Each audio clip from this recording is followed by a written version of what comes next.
My earliest memories of making art were always sketching, being able to make something that was out in the world, like on a piece of paper. When I was young, my parents built their house and my mom would drag me along to the wallpaper store. And I just would go through these books of wallpaper and I always lit up. I just got so excited about like, look, you can put this pattern with this flower and it's like one's a stripe and one's a flower, but it looks great.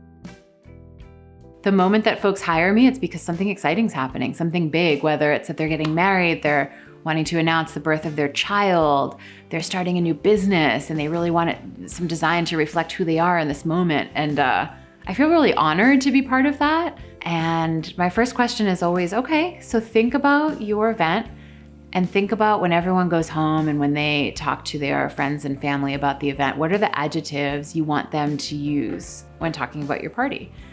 And a lot of the clients that I speak to are really like floored by that question, but I think design, is really so much about a feeling.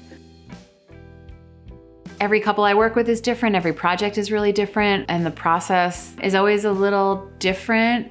It generally involves having these great conversations, getting to know someone, and then kind of clearing the table and pulling in things from my library of prints and typography manuals. It's kind of messy. There's open books everywhere, there's swatches of paper everywhere, there's scribbles.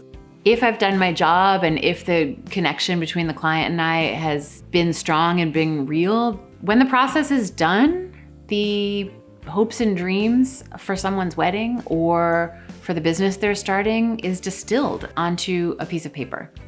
If I get to hand the project over to my clients, I love just the look on their faces when they see their actual invitation for the first time.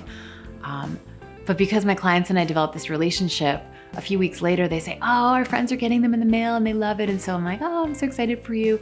And then like months later, there's this third moment where they've got all these beautiful pictures from their event, and there's, pictures of menus and things that we created together memorialized in their wedding photo. So it's really satisfying because I do get to see the enjoyment that the stationery brings. And I love the idea that what I've made for someone's family right now will end up in a box in someone's attic for someone's great-grandchild to open up and find and sort of be transported back to this moment and maybe understand something about the people who the design was made for.